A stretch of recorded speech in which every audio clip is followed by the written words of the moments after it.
This is your baby sister, Coon. Sister? Isn't she precious?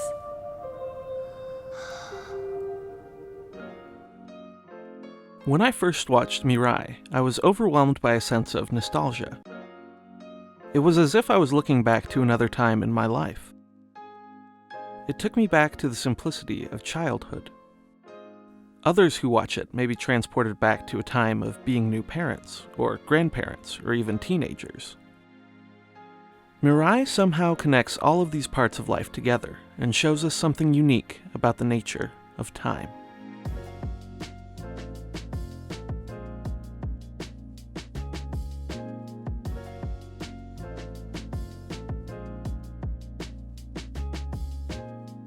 Mirai began to trigger a thought experiment in me. It made me wonder what it would be like to meet my parents when they were my age, or be able to witness the young life of a great-grandparent, or see a young family member grown up. I think all of us can resonate with this idea of wondering what family members were or could be like at a different point in time, and that's what made Mirai so personally affecting for me.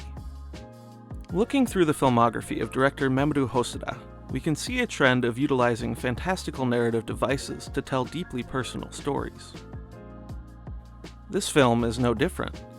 Hosoda uses the device of time travel to show us how the past affects the people we are today. Mirai was a very personal film for Hosoda. At the time he was making the film, he had a 4-year-old son and a baby daughter, and was going through the struggles of being a new parent. 今は大変だけども、そこをじっくり子育てのね苦労と喜びを味わおうっていうふうに、奥さんと一緒に言ってたんですけども、そういうところからあれじゃあひょっとしたらこう今赤ちゃんだけども大きくなったら中学生ぐらいになったらどんな風になるのかな。 It was this idea of wondering who his daughter would grow up to be that gave him the idea for Mirai.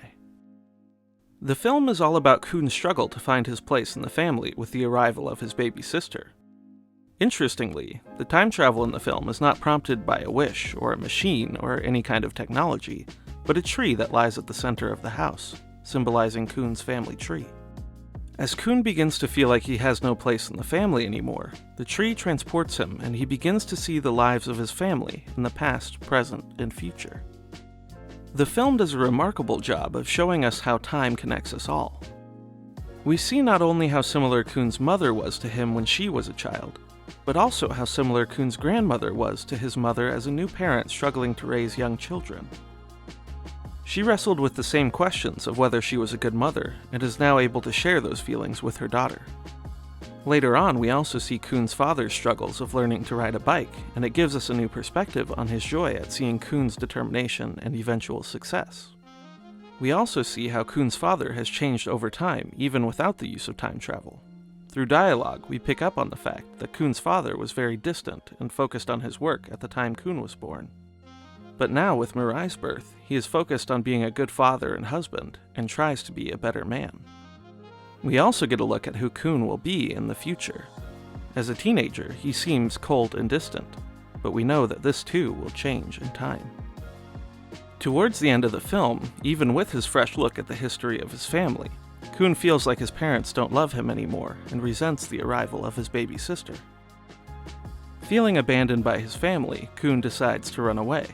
He becomes lost in the train station and seeks to join his family again, but when the Lost and Found agent asks him who his family is, he can't remember the name of his mother or father, and doesn't think to mention his sister.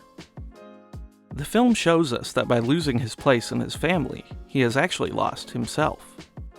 He is sent off to the special bullet train in the dark hole to be taken to Lonely Land. He refuses to board the train and is asked once again who he is. He begins to remember his place in the family, his mother, who was once like him, his father, who struggles to hold Mirai, and finally we see him save his sister and finally claim his place in the family tree as Mirai's big brother.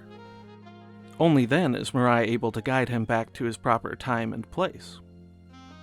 Along the way, they see visions of their family throughout the past.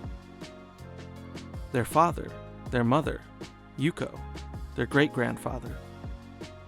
Mirai remarks that all of these little moments come together to make up who they are today. This is the main message of the film. Time, in a sense, leads us to who we are. Everything that happens in our lives leads to who we will become. As time moves on, we will continue to change and grow, based not only on our own lives, but also the lives of those closest to us. This is the beauty of Mirai to me. It shows us the true nature of time. It has the ability to show us our place, to change and grow us. But most importantly, time binds us all together. Hey guys, thanks so much for watching. Mirai is a film that prompts a lot of questions, so I thought I'd leave you all with one. If you could meet any family member in the past or future, who would it be and why? Alright, I look forward to seeing your answers in the comments below, and if you haven't already done so, please subscribe, and I'll see you in the next video.